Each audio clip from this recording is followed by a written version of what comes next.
पूजा स्वागत करती हूँ आपके अपने YouTube चैनल स्टडी ट्रिक्स गौरव में। आज हमने कुछ ऐसे क्वेश्चन लिए हैं जो ऑल कॉम्पिटिटिव एग्जाम के लिए बहुत ही महत्वपूर्ण है, तो आप वीडियो में अंत तक बने रहे और क्लास को पूरा जरूर देखें। तो आइए बढ़ते हैं हम क्वेश्चन की ओर। देखिए पहला क्वेश्चन है हमारा 5 क्रमागत सम संख्याओं का औसत 8 है, तो सबसे छोटी संख्या बताइए कि छोटी संख्या क्या होगी। हमसे यहाँ बोला है सम संख्याओं का औसत, विषम संख्याएं नहीं बोला है, सम संख्याओं का औसत। तो देखिए हम कैसे निकालेंगे इसे। हम 5 संख्याएं ले लेंगे, 5 क्रमागत 1 2 3 4 5।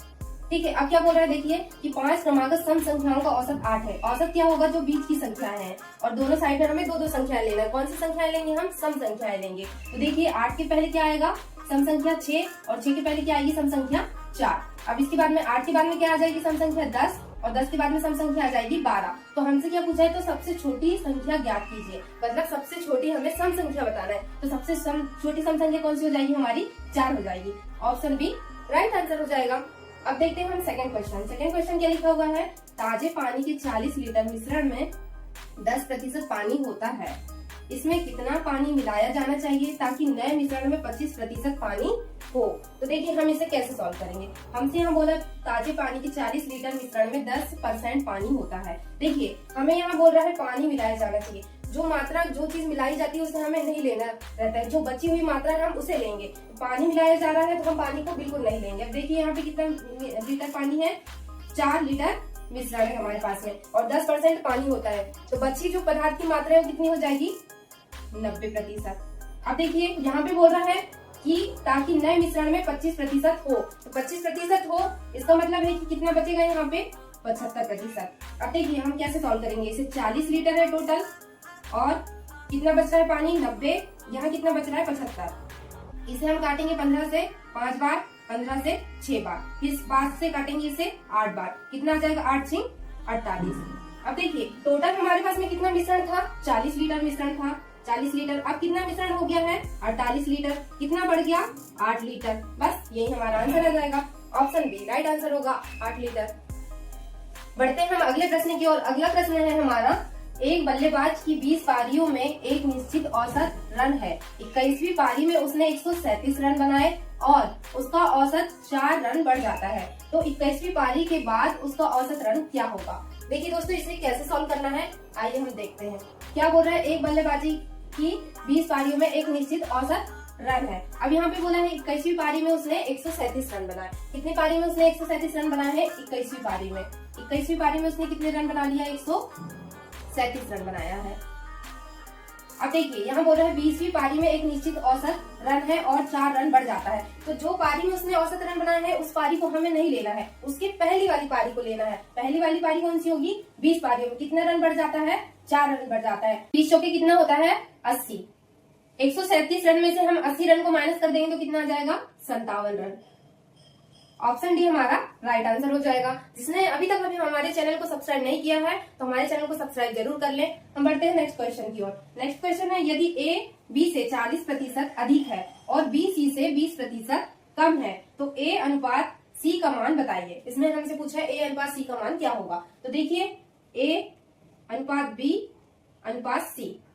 अब क्या बोल रहा है यहाँ पे, बी सी से 20% कम है, तो सबसे पहले देखो सी कितना होगा, 100% होगा, क्योंकि बी सी से 20% कम है। इससे बी कितने प्रतिशत कम है, 20%। तो 100 का 20% कितना होता है, 20 ही होता है, और 20 कम होगा तो ये कितना हो जाएगा, बी 80 हो जाएगा। इतना क्लियर है। इसके बाद देखिए क्या बोल रहा है, यदि ए बी से 40% अधिक है। ए कितना है, बी से 40% अधिक है बोल रहा है, तो 80 का 40% कितना हो जाएगा, 32। 80 में 32 प्लस हो जाएगा तो कितना होगा टोटल, 112।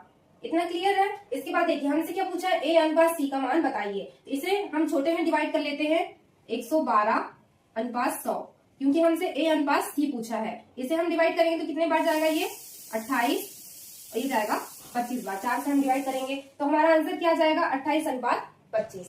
उम्मीद है दोस्तों अभी तक की मैंने आपको जितने भी क्वेश्चन पढ़ाए आपको क्वेश्चन जरूर समझ में आए होंगे। यदि किसी विद्यार्थी को क्वेश्चन समझ में नहीं आया हो तो वो मुझसे कमेंट बॉक्स में कमेंट करके क्वेश्चन पूछ सकते हैं। चलिए बढ़ते हैं हम नेक्स्ट क्वेश्चन की ओर। हमारा अगला क्वेश्चन है, एक समचतुर्भुज का क्षेत्रफल 175 वर्ग सेंटीमीटर है। एक विकर्ण की लंबाई 25 सेंटीमीटर है, अन्य विकर्ण की लंबाई ज्ञात कीजिए। देखिए हमें यहाँ पे समचतुर्भुज का क्षेत्रफल दिया हुआ है, एक लंबाई भी दी हुई है, तो हमें दूसरे विकर्ण की लंबाई बताना है। तो देखिए समचतुर्भुज का क्षेत्रफल का हम यहाँ पे फॉर्मूला लगा लेंगे। ये डायग्राम बना देते हैं हम। ये समचतुर्भुज का डायग्राम हो गया। ये जो दिख रहे हैं आपको दो लाइन वो विकर्ण है। अब देखिए हमसे क्या बोल रहे हैं, समचतुर्भुज का क्षेत्रफल दिया हुआ है, तो एरिया बराबर हो जाएगा, एरिया बराबर 1/2 गुणा d1 गुणा d2।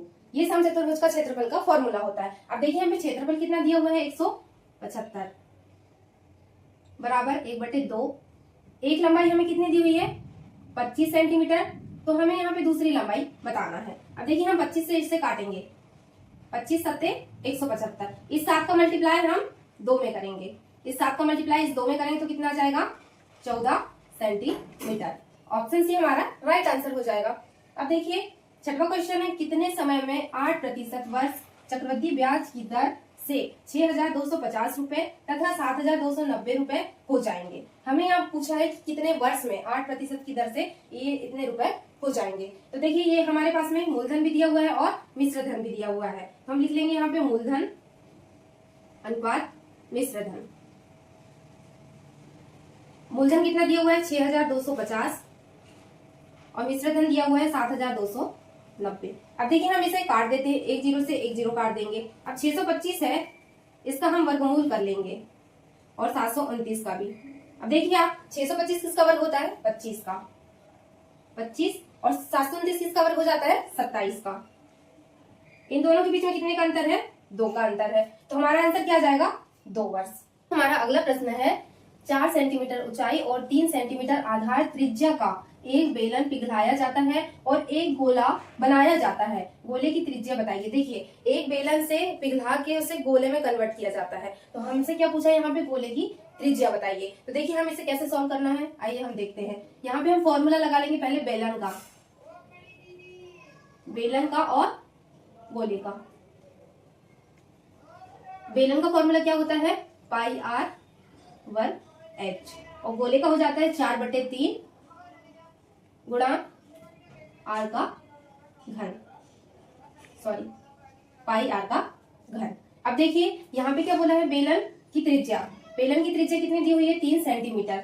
तो बेलन की त्रिज्या पाई से पाई, तो पहले हम इसको काट देंगे। अब बेलन की त्रिज्या कितनी दी हुई है, 3 सेंटीमीटर, तो 3 का हम वर्ग कर लेंगे क्योंकि त्रिज्या 3 सेंटीमीटर दी हुई है, 9 आ जाएगा, गुणा यहाँ पे क्या दिया हुआ है, 4 सेंटीमीटर ऊंचाई दी हुई है, ऊंचाई हमारी आ जाएगी 4 सेंटीमीटर। अब देखिए यहाँ पे करते हैं 4/3 आर का घन, क्योंकि हमसे यहाँ पे गोले की त्रिज्या पूछा है, तो हमें गोले की त्रिज्या बताना है। हम इसे काट देंगे, 4 से 4 को काट देंगे, 9 तिया 9 का गुणा हम यहाँ पे 3 से कर देंगे, तो 9 तिया कितना हो जाएगा, 27, और 27 किसका घन होता है, 3 का घन होता है। तो हमारा आंसर क्या आ जाएगा, 3 सेंटीमीटर।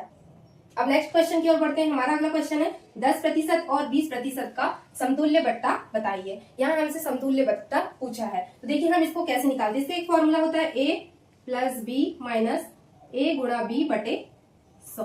अब देखिए यहाँ पे a क्या दिया हुआ है, 10% और b क्या दिया हुआ है, 20%। तो हम a की जगह 10% रख देंगे, b की जगह में 20% माइनस 10 × 20, क्योंकि a × b दिया हुआ है बटे 100।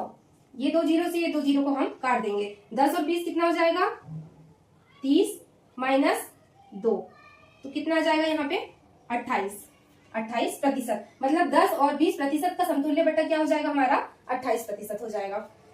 उम्मीद है दोस्तों अभी तक कि मैंने आपको जितने भी क्वेश्चन समझाए आपको समझ में जरूर आए होंगे। ऐसे ही मैथ्स से रिलेटेड क्वेश्चंस और उनकी ट्रिक देखने के लिए स्टडी ट्रिक्स यूट्यूब चैनल को फॉलो जरूर करें, सब्सक्राइब कर ले और बेल आइकन बटन प्रेस कर ले, ताकि आने वाली वीडियो का नोटिफिकेशन आपको लगातार मिलता रहे। मिलते हैं नेक्स्ट वीडियो में।